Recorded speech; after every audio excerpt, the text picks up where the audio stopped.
अगर आप भी इस प्रकार की फोटो को सोशल मीडिया पर अपलोड कर रहे हैं तो सावधान हो जाइए, क्योंकि हो सकता है कि आप deep fake videos, fake profile या फिर ऑनलाइन फ्रॉड का शिकार हो सकते हैं।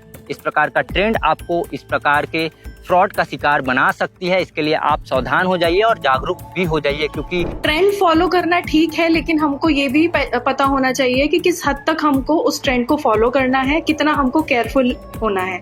हमें ये पता होना चाहिए कि अगर हमें कोई भी चीज मुफ्त में, फ्री में मिल रही है तो हम ही उसके प्रोडक्ट हैं। हमारा ही डेटा शेयर करके उसका दुरुपयोग बाद में हो सकता है। इन वेबसाइट का उपयोग करने से पहले लोगों को इन बातों का ख्याल रखना चाहिए, क्योंकि सुरक्षा के लिए भी ये वेबसाइट दावा करते हैं कि उनकी प्राइवेसी सुरक्षित है। तो इसके बहुत सारे नेगेटिव्स भी हैं, जिसके बारे में हमको पहले से ही ध्यान में रख के उन्हीं चीजों का यूज करना है। बहुत सारी वेबसाइट्स भी हैं ऑनलाइन, जो कुछ तो फेमस होंगी जिसके बारे में सबको पता है, कुछ ऐसी वेबसाइट्स भी हैं जो डिफरेंट तरह की इमेजेस क्रिएट करने का दावा कर रही हैं। कुछ समय पहले जिबली आर्ट और अब नैनो बनाना, इमेज बनाने का ट्रेंड सोशल मीडिया में काफी तेजी से वायरल हो रहा है।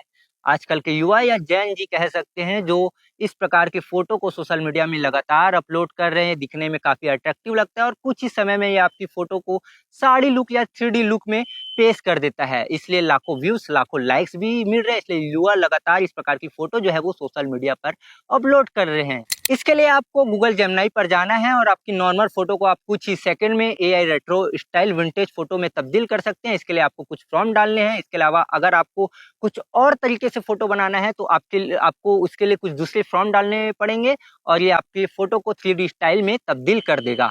और लगातार ये काफ़ी सरल है, काफ़ी कम समय लगता है। इसके लिए कोई तकनीकी कौशल की ज़रूरत नहीं है। इसलिए लगातार जो युवा है इस प्रकार के फ़ोटो को एडिट करके सोशल मीडिया पर अपलोड कर रहे हैं।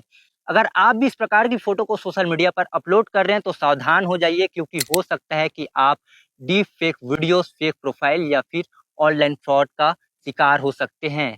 इस प्रकार का ट्रेंड आपको इस प्रकार के फ्रॉड का शिकार बना सकती है। इसके लिए आप सावधान हो जाइए और जागरूक भी हो जाइए, क्योंकि ये हम नहीं कह रहे हैं, राजनांदगांव की पुलिस भी कह रही है। इसके लिए राजनांदगांव की पुलिस लगातार जो है वो जागरूकता अभियान भी चला रही है। एक AI एडिटेड फोटो और आपकी पहचान जो है वो चोरी हो सकती है, और यही ट्रेंड जो है वो आज के समय में आपके पहचान के लिए सबसे बड़ा खतरा बन गया है।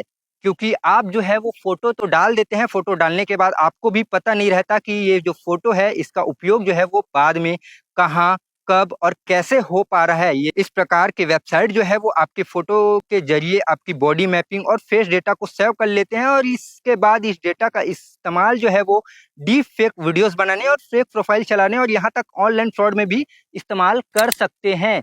यदि आपका कोई डीप फेक वीडियोस बना लिया तो आप क्या ही कर लेंगे। तो सावधान हो जाइए, सतर्क हो जाइए, और आप जब इस प्रकार के फोटो एडिट करवा रहे हैं AI की मदद से, वेबसाइटों की मदद से, तो आप थोड़ा सा सावधान हो जाइए और इसके बारे में सर्च कर लीजिए। क्योंकि इस प्रकार की वेबसाइट जो है वो लगातार सुरक्षा का दावा तो करती है, लेकिन कहीं ना कहीं हमारी पुलिस जो है वो इस प्रकार की वेबसाइट को असुरक्षित मान रही है। और लगातार देखे होंगे कि जब सुरक्षा का दावा करते हैं तो कहीं कई सारे टर्म और कंडीशन रहते हैं जिसको हम अच्छे से पढ़ते नहीं, और लगातार हम परमिशन दे देते हैं हमारी फोटो को किसी भी तरीके से इस्तेमाल करने के लिए। तो राजनांदगांव की CSP मैडम वैशाली जैन ने इस मामले को लेकर क्या कुछ कहा है, आगे आप वीडियो में देख सकते हैं। देखिए, अभी एक नया ट्रेंड शुरू हुआ है जिसमें लोग AI जनरेटेड फोटोज या वीडियोस क्रिएट कर रहे हैं, चाहे वो किसी चैटबॉट से के थ्रू कर रहे हो या फिर किसी वेबसाइट के थ्रू कर रहे हो। तो ये एक ट्रेंड जेनजीज में, या फिर नॉट जस्ट जेनजीज, बाकी के वर्ग के लोगों में भी बहुत ज्यादा पैटर्न में है। तो ये एक तरह की ब्लाइंड फॉलोइंग होती जा रही है। इससे बहुत सारी प्रॉब्लम्स हैं। नंबर एक, कि इससे हमारी प्रिवेसी भी वायलेट हो रही है। जो हम डेटा शेयर कर रहे हैं इन कंपनीज को या इन वेबसाइट्स को, हमें इसके बारे में ये भी नहीं पता कि ये डेटा कहाँ जा रहा है। दूसरा, अगर कुछ भी डेटा अटैक होता है, ब्रीच होता है, तो उसके बहुत सारे दुष्परिणाम भी है। इसका नंबर 1 ये है कि हमारी जो फोटोज या वीडियोज जो हम डाल रहे हैं, जो अपना ही पर्सनल डेटा हम शेयर कर रहे हैं, वो डीप फेक में भी यूज हो सकता है। दूसरा, हमारी आइडेंटिटी थेफ्ट हो सकता है, मतलब हमारी पहचान चोरी करके उसमें साइबर क्राइम्स वगैरह भी हो सकते हैं। तीसरा, इसमें साइबर अपराध भी हो सकते हैं। तो ट्रेंड फॉलो करना ठीक है, लेकिन हमको ये भी पता होना चाहिए कि किस हद तक हमको उस ट्रेंड को फॉलो करना है, कितना हमको केयरफुल होना है। हमें ये पता होना चाहिए कि अगर हमें कोई भी चीज मुफ्त में, फ्री में मिल रही है, तो हम ही उसके प्रोडक्ट हैं। हमारा ही डेटा शेयर करके उसका दुरुपयोग बाद में हो सकता है। तो इसलिए हम सबको केयरफुल होना है। दूसरा, अगर कोई ऐसा साइबर फ्रॉड होता है या कुछ भी ऐसा होता है, तो आप 1930 पे कॉल करें या फिर साइबर पोर्टल में उस अपराध को दर्ज कराएं, जिसमें तुरंत कार्रवाई होगी। तो केयरफुल रहिए, सुरक्षित रहिए। मैम, इन वेबसाइट का उपयोग करने से पहले लोगों को इन बातों का ख्याल रखना चाहिए, क्योंकि सुरक्षा के लिए भी ये वेबसाइट दावा करते हैं कि उनकी प्राइवेसी सुरक्षित रहेगी। आपने कुछ भी फोटो शेयर करने के पहले एक बहुत लंबी प्राइवेसी पॉलिसी की बहुत सारी गाइडलाइंस होती हैं। तो इनमें से एक बार आप पूरा पढ़ के देखिए। इतनी लंबी गाइडलाइन होती है कि हम उसको पूरा पढ़ते भी नहीं है।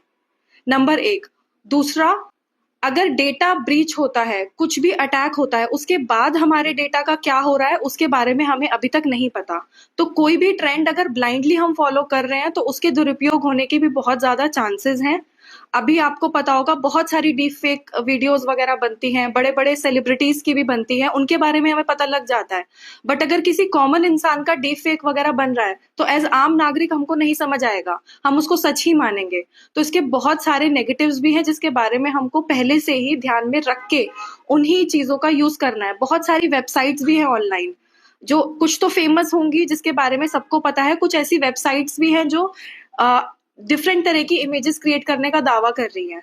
तो लोगों को जनरली नहीं पता और उनकी कोई प्राइवेसी गाइडलाइंस पॉलिसीज नहीं होती है। हम उनको बिना पढ़े ही अपने पर्सनल डेटा को शेयर करते हैं, जिसमें बाद में उसमें कई तरह के अपराध भी आते हैं, जो बहुत सारी कंप्लेंट्स वगैरह भी हमारे पास थाने में भी आती है। जिसके मैम, इससे बचाव के लिए राजस्थान को पुलिस किस प्रकार से प्रयास कर रही है? सबसे पहले तो हर तरह के अवेयरनेस कैंपेन्स दिए जा रहे हैं। साइबर पोर्टल भी है, जिसके थ्रू या 1930 के थ्रू कोई भी कंप्लेन करता है तो तुरंत कार्रवाई होती है। अगर आपकी कोई भी डीप फेक या कोई भी मॉफ्ड इमेज अगर शेयर होती है और साइबर पोर्टल में जब भी आप कंप्लेन करते हो, तो जिस हैंडल के थ्रू वो शेयर होती है, तो सबसे पहले उसी को ब्लॉक करने के लिए कार्रवाई की जाती है।